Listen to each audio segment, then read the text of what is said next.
Hey there everybody, welcome back to Let's Play Soul Calibur 6. Last time we took on the story of the Holy Maiden Warrior herself, Sophitia. This time, we're going to be tackling the story of the sorcerer who watches over both swords. Well, at least he tries, or he has some other ulterior motive for it. Zasalamel. The year is 1583 AD. Zasalamel number 1. Prologue. Soul Edge. Across all history, the truly strong remain shrouded deep in darkness, hidden from society. They carefully erase all traces of their existence, so that when later generations look back on history, it is as if they were never there. But sometimes, even the most perfect plans to erase one's tracks leave unexpected loose ends. This tome was one of those loose ends, left behind in charred ruins. What secrets lie within? Let's find out, shall we? Zasalamel created me. A banal way to begin a tome. But writing down one's own history in a book is strange enough to begin with. I began writing this as an indulgent pastime, so I may as well enjoy myself. Now, about the cursed sword known as Soul Edge. I intend to record its secrets in this very tome. However, I must exercise caution. A fitting end awaits all who seek the cursed sword. Some may laugh and call this an exaggeration. Should anyone who has held that sword ever read this tome, though, I'm certain they'll agree with me. The origin of Soul Edge is a mystery. Legend says it was once an ordinary sword, void of any power. But after fighting on countless battlefields, it gathered a great deal of negative power. Until a curse fell upon it. That much is true.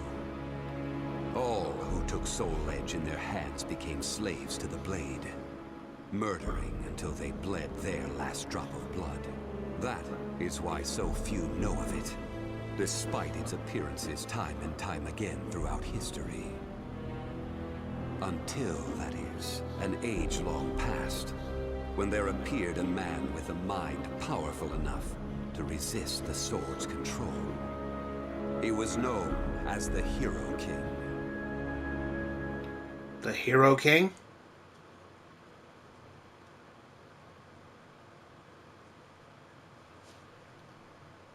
I know of him.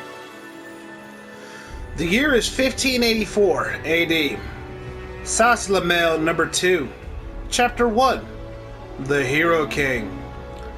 The dominating figures who wielded Soul Edge, the birth of Soul Calibur. In that ancient age, great change came only through war. Thus, controlling Soul Edge meant ruling the world.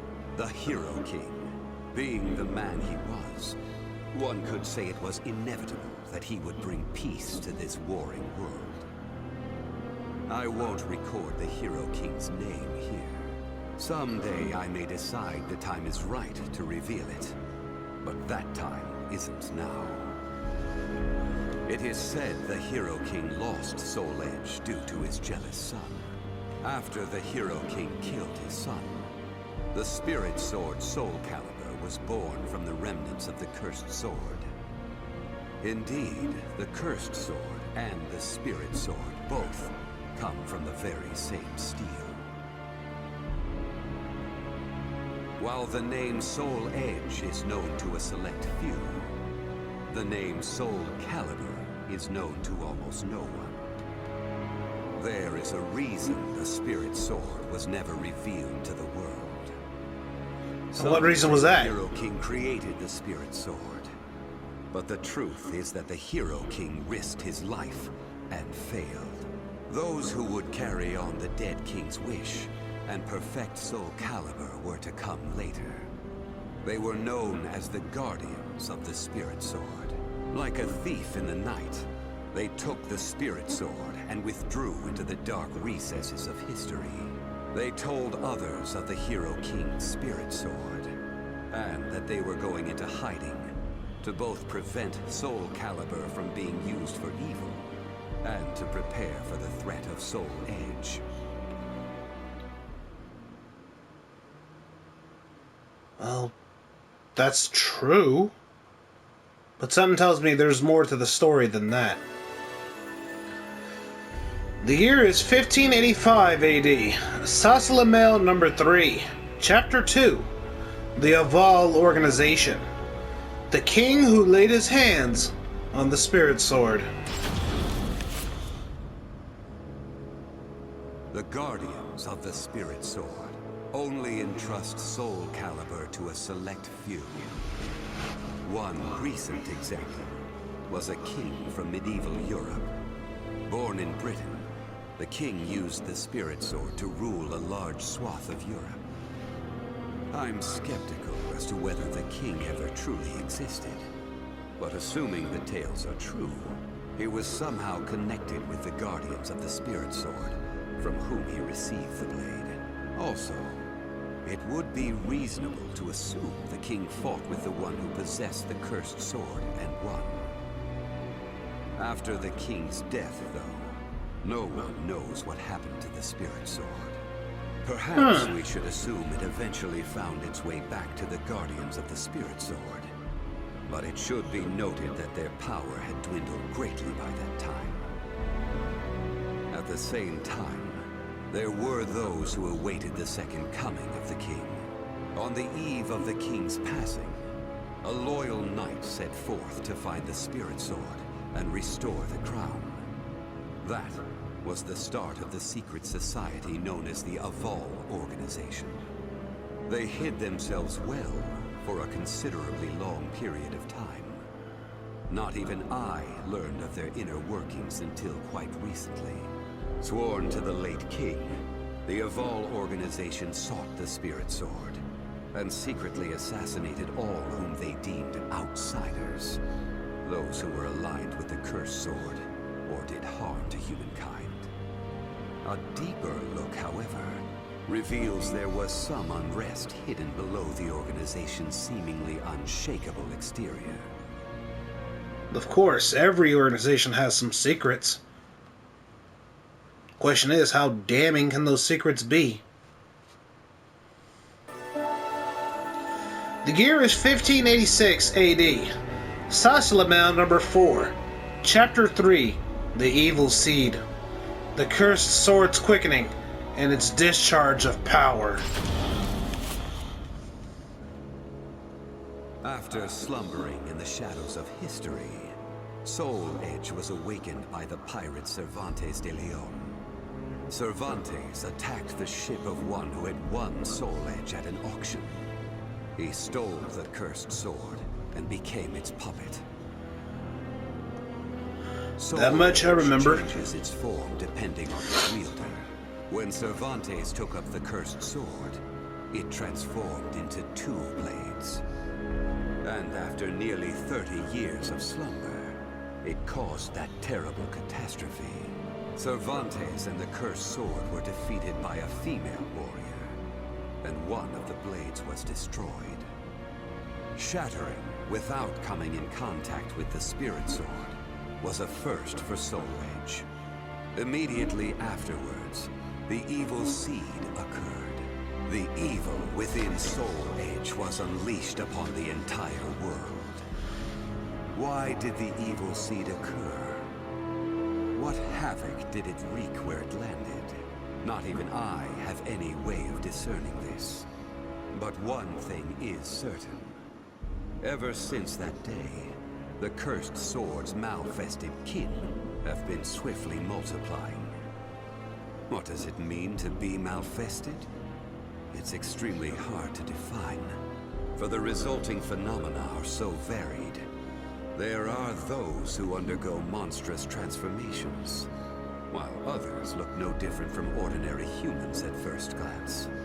In addition to humans, some animals have experienced transformations as well. Common traits of the Malfested include heightened fighting instincts and violent tendencies. Some become beasts, hungry only for slaughter, while others use strategy to entrap powerful foes. But they all slip into towns and cities, seeking blood under the cover of darkness.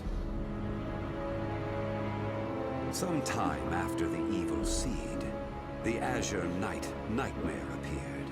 Rumors said he possessed Soul Edge, and his string of indiscriminate murder seemed to agree with this. Personally, I was also interested in discovering this knight's true identity. I then received news that the Aval Organization had encountered him and were defeated.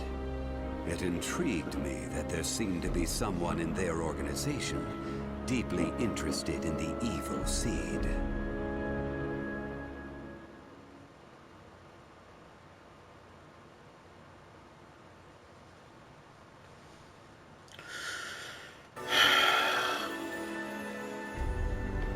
The year is 1587 AD. Zasalamel number 5. The three sacred, chapter 4, the three sacred treasures. Ling Shin-Su and the evil seed. I think this might actually be the first character who doesn't fight. Has appeared constantly throughout history. Soul Calibur's whereabouts are still shrouded in mystery. In time, I lost interest and gave up trying to search for any traces of it. But after resuming my search later, I found that it had been taken to a temple in the east at some point. With it were taken a staff able to absorb all manner of energy, and a mirror capable of purifying evil. Oh, that's right! These sacred treasures were used to create Soul Calibur and amplify its power. No one knows what had happened to the Guardians of the Spirit Sword, but they must have met with ruin, losing the Spirit Sword and their other treasures. As for the temple, it later became Ling Shin-Su, a famous martial arts dojo that worshipped the Spirit Sword and the other weapons as the three sacred treasures. But now the Spirit Sword is no longer there. The evil seed deeply affected Ling Shin-Su, and most likely caused it to attract evil energy. Its martial arts students were soon overcome by madness and battle lust, and ended up killing each other. The temple fell in a single night. Therefore, no one knows what happened to the Spirit Sword. Only one student of Ling Shin-Su survived. While the survivor didn't possess Soul Calibur, there was clearly merit in looking into him. What powers did he possess? What could he accomplish? I was deeply intrigued. So you're talking about Keelik.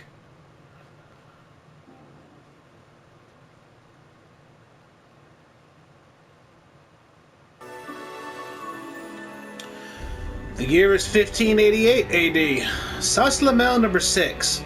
Chapter 5. The Necromancer. The man whose sin would weigh forever on his heart. I only started writing this tome as a pastime. But in order to give it a clear perspective, I must reveal my identity. I was once one of the Guardians of the Spirit Sword. The precepts of the Guardians were very strict, one of which stated no Guardian may ever touch Soul Calibur. But in my younger days, I failed to properly suppress my urges. When the others discovered my designs, they broke my arms and banished me.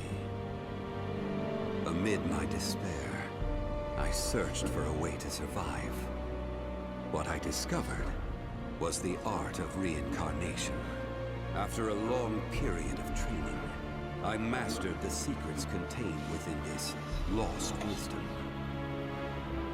I reincarnated myself over and over again. and became an entity that could transcend generations.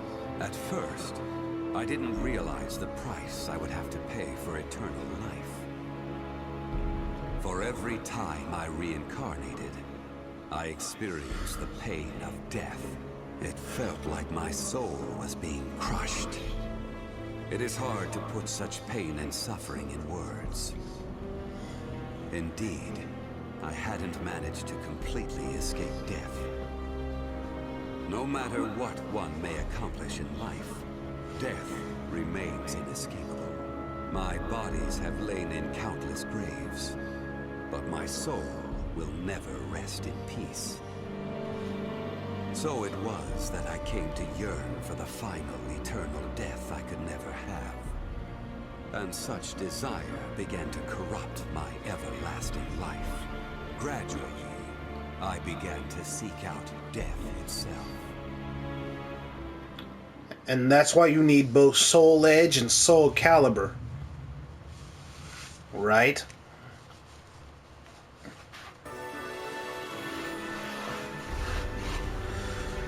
The year is 1589 AD. Zasalamel number 7. Chapter 6. The Cursed Sword. The man who laid his hands on the cursed sword. That was 1,000 years ago. My desire for death was at its peak. That longing for true death led me to even take hold of Soul Edge. Wisdom, power, battle lust. In those days, I felt I could do anything. But when it was over, I was forced to confront just how prideful I had been. As a puppet of the cursed sword, I kept fighting to my last breath. And for what? I fought in an age of endless war that spanned the world, all to establish a certain dynasty. That is all I'll say on the matter. I've lived as every type of person. Old, young, man, woman. But I've never felt as much joy as when I wielded that power.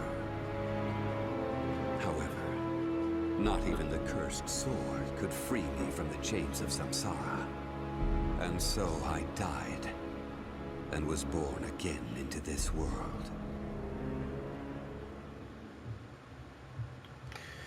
Such is the pain of eternal life.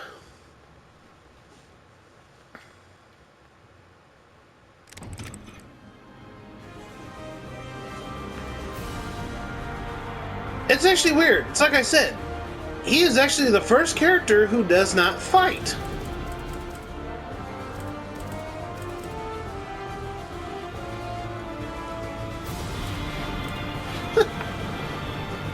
Who knew?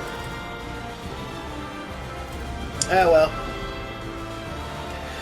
That was Zasalamel's Soul Chronicle. Next time, we'll take on a new character. If you enjoyed the episode, please like, subscribe, make sure you ring the bell, turn on all notifications for my channel, and share the video around as it does help grow my channel, and I'd be greatly appreciative of it. If you need more gaming content, feel free to check out the video and the 2 playlists at the end screen. If you need more gaming content after that, feel free to check out my channel where I upload gaming videos every Tuesday, Thursday, Saturday, and Sunday. Till next time, everybody. See you later. Hey guys, hope you enjoyed the episode. Please like, subscribe, turn the bell on, and I'll see you guys next time.